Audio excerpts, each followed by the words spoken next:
Good morning, Hornet Nation. Welcome to the Daily Buzz. I'm Joe Hutzler. Today is Wednesday, March 28th, 2018. Here's what the Buzz is all about today. We begin with softball. We had a doubleheader yesterday against Shenandoah University. In the first game, it didn't go the way Lynchburg had planned, but the second game, much better. These highlights brought to you by Bell's Automotive Services here in Lynchburg, Virginia. And by much better, we mean by a large margin. Coach Simmons talking to her team after a 4-3 loss in the first game to Shenandoah. In the second game, Lynchburg got on the board first and early and often, all of those cliches put together.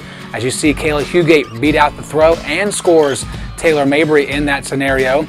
Later on in the inning, it is Oberhelman with a shot to center field. Leslie Bourgeois motors in for another run scored. Lynchburg with 7 runs through the first 2 innings. Alex Caesar was in the circle and she had herself a very good day. 6 strikeouts, just 1 hit given up for Caesar. And of course, those of you that have seen it, she got her first post-game interview as a Hornet and did very, very well, just as she did in the circle for this game. 5 innings was all Lynchburg needed. Here's Bourgeois with another hit. She was 3 for 4 with 3 RBIs on the day. Here's 2 of them as Chitwood does not want to fall forward. She leans back and slides in, and she's safe. Morgan Mitchell had 1 at bat, and that is all she needed. Look at this. Boom! Grand slammy whammy for Morgan Mitchell. All she needed was 1 swing and 4 runs come in. That is a pretty good ratio for the freshman. And of course, everyone excited as she comes around the bases. Lynchburg wins in a big way, 14-0 over Shenandoah. Well, it is Wednesday, and that of course means it's time for Walsh Wednesday. And even though we're basically in April, snow and cold weather has been a factor here in Central Virginia. And Lynn sought out Sally Selden to talk about the process of what goes through on a snow day to determine whether school is in or out.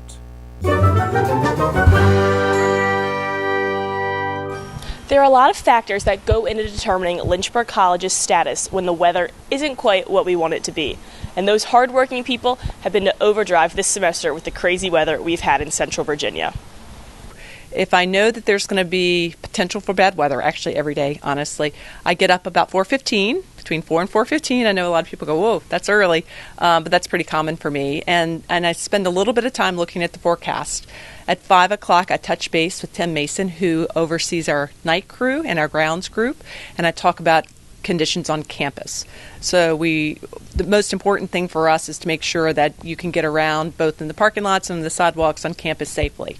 Assuming that that's no, it's a pretty easy call. It's a little more complicated when the weather is okay at 5:15, but yet then the forecast is at 8 o'clock snow is going to start. So it's a lot of factors go into it. Number one is talking to folks on campus about the kitchen and grounds. We also check NOAA and the National Weather Service. We look at forecasts, we look at wind chill factors, we look at what's coming later. So that's sort of a determination for the morning. We always make the call by 5:15 in the morning because we want to post it by 5:30 because we have students who might be going out to clinicals and we want to make sure that students know whether or not they're going to have that clinical today.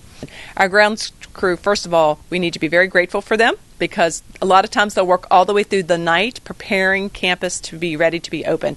So they will they work 24/7 when weather is bad. They do all the salting, they do all the clearing.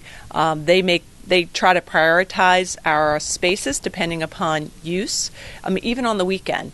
And so there's a lot of overtime during the winter period because of the demand to get the facilities open. Because even if we aren't having classes, students still need to move about campus, right? They still need to eat.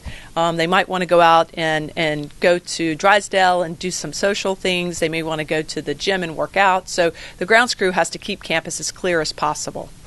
With April just around the corner, we hope those snow days are long in the past, but if they come again, the grounds crew is ready to spring into action. For LHSN, I'm Lynn Walsh. Let's hope we don't have to deal with any more snow days, shall we? Let's move on to today's schedule. Women's tennis scheduled for their Code Red game against Bridgewater today at 2 p.m. We'll have highlights and photos of that match. Also this afternoon, women's lacrosse takes on Also this afternoon, women's lacrosse takes on Wellesley at 2:30. Our live coverage of that game begins approximately at 2:15 this afternoon. Let's move on to the upcoming schedule, which features two games that were made up from previous weeks. Softball is at Randolph tomorrow at 3 o'clock in doubleheader action.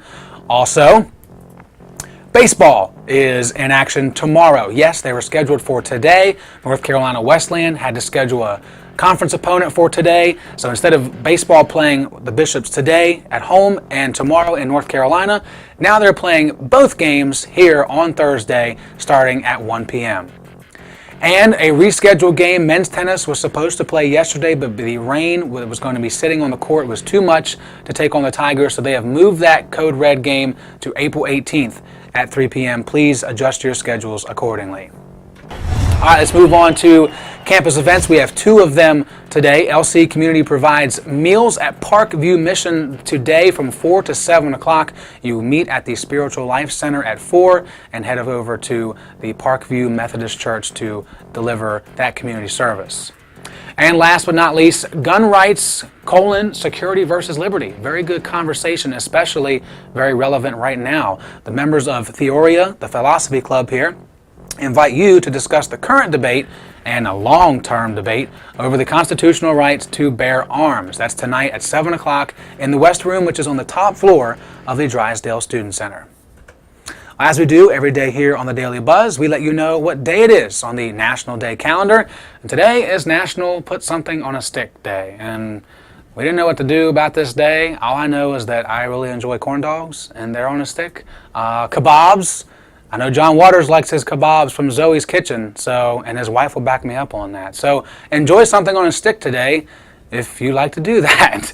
All right, that's all the time we have for today, thank goodness. Let's move on to the rest of the week, and you can, of course, check in on everything happening this week by using the One Nation app. Just search One Nation for your iOS or Android device and download that today for the ability to check in at all these home events this week and get points towards prizes. The prizes are coming up within the week, so be on the lookout for that. That's it for us today. Until tomorrow morning at 7 a.m., remember, it's a great day to be a Hornet, and we are One Nation.